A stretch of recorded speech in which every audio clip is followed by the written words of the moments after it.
higher chemistry pupils, welcome to this lesson on the chemical industry, looking at industrial processes. This is the first lesson from section 3B, which you will be able to access a digital copy of this booklet. And the success criteria for this lesson relate to the three that are on this slide, which are on page 2 of the booklet. So it's the first three. So I know that industrial processes are designed to maximise profit and minimise the impact on the environment. I can name some factors that influence industrial process design, and I can name some environmental consideration for design of industrial processes. So firstly, everything that I've got in this kind of blue coloured box is stuff that's important to write down. So make sure that you're taking notes throughout this video, pausing when you need a bit extra time. So industrial processes are designed to maximise profit. That is a key consideration of industrial processes because they have to make money. Everything they do has to be economically viable, otherwise the chemical industry, which operates as a business, would not be able to survive. And the second thing is to minimise impact on the environment. And most of the design for this to this end is actually enforced through law. So either through Scottish law or through international law, there will be environmental considerations to make throughout the design of the industrial process. So let's look at these two in turn and look at some of the considerations that need to be made. So firstly, for maximising profit, the factors that influence industrial process design include, firstly, the availability, sustainability and cost of feedstocks. Now that word feedstocks is new for us at higher chemistry. A feedstock is a chemical from which other chemicals are manufactured. Feedstocks come from raw materials. So for something we can just get from the earth, okay? So fossil fuels, which we can mine for or drill for. Ores, an ore is just the natural way that most metals are found in the world, in the Earth's crust.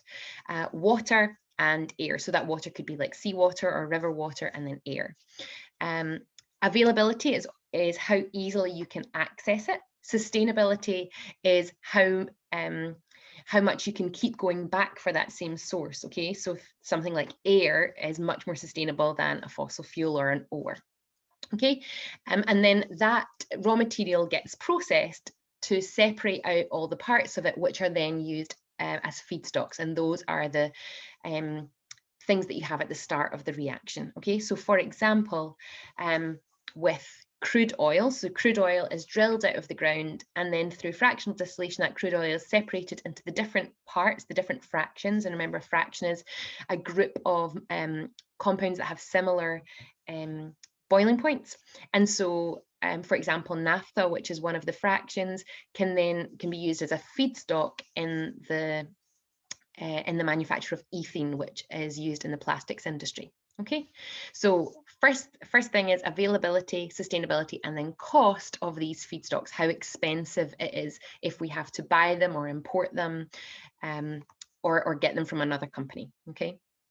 The second thing is opportunities for recycling. And by this we mean if one of our reactants is not used within that particular process, can we get it back? Can we get it back out of the reaction mixture or from the reaction vessel and then use it again? Okay, so you'll see on the diagram on this slide an example from the Haber process, where the nitrogen and hydrogen gases that are not used to make ammonia, the ones that have not reacted, so the bonds have not broken, they can just go back through a series of pipes back into the start again and then get recycled. Okay, they're not wasted. Thirdly is energy requirements. So energy requirements should be minimized wherever possible.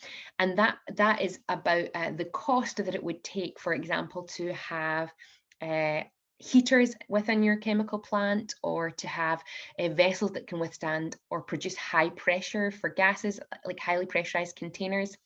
And that's something that an industry and industrial chemists have to weigh up against yield.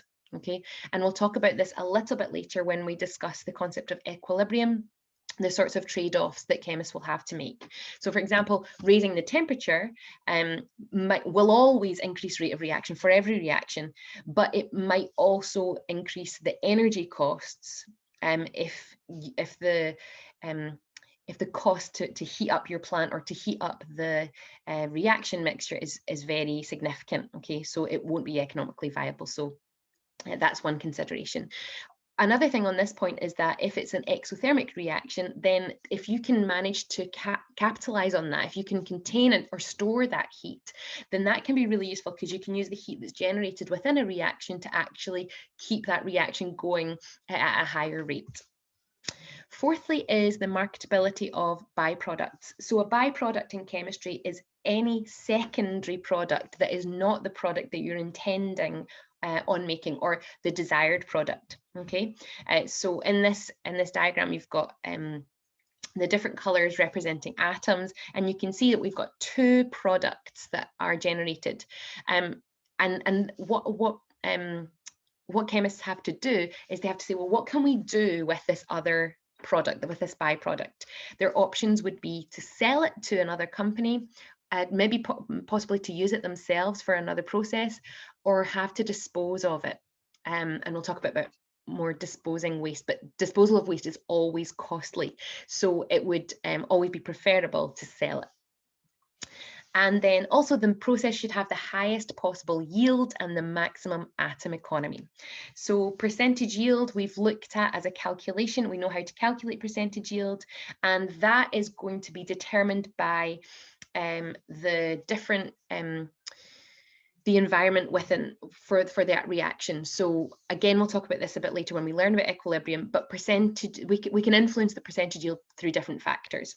Atom economy is fixed for that reaction. The only way we can change the atom economy for making a chemical is to find a different reaction that makes that same chemical.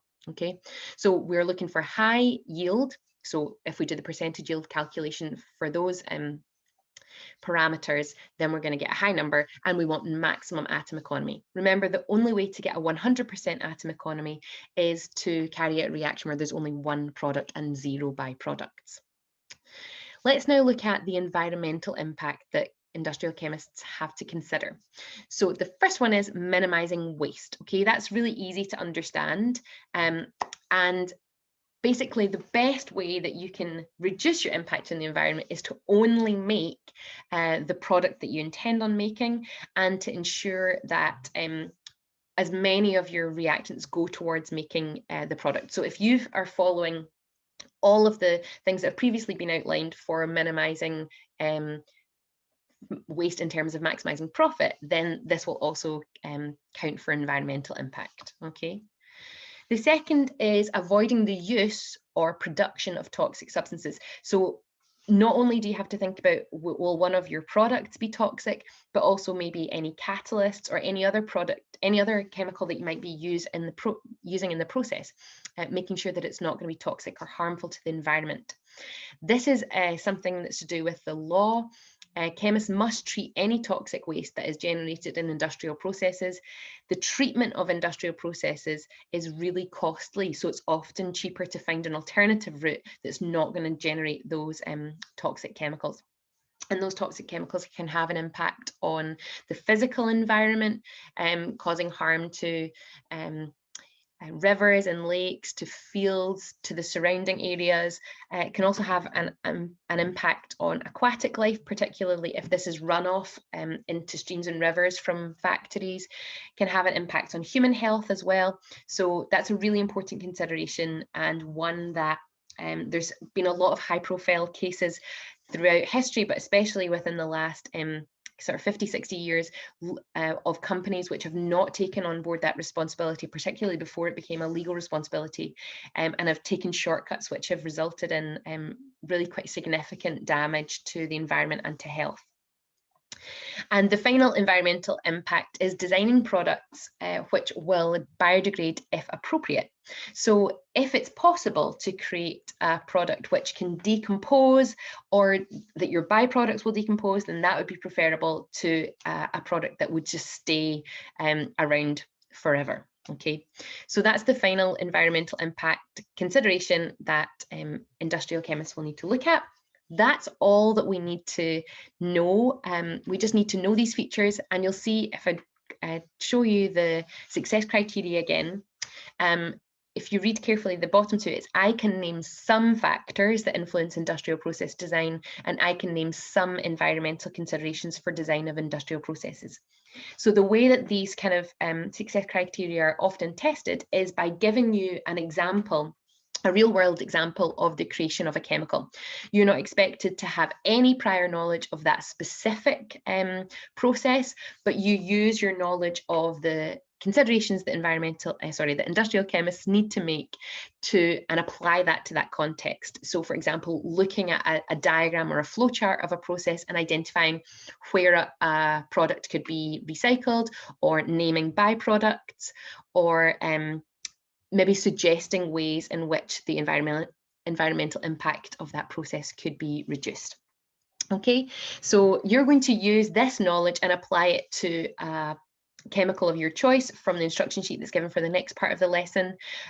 So hopefully you manage okay with that task, and make sure that you spend some time looking over your notes for this lesson so you can confidently recall the 5 considerations for maximising profit and the 3 considerations for minimising environmental impact.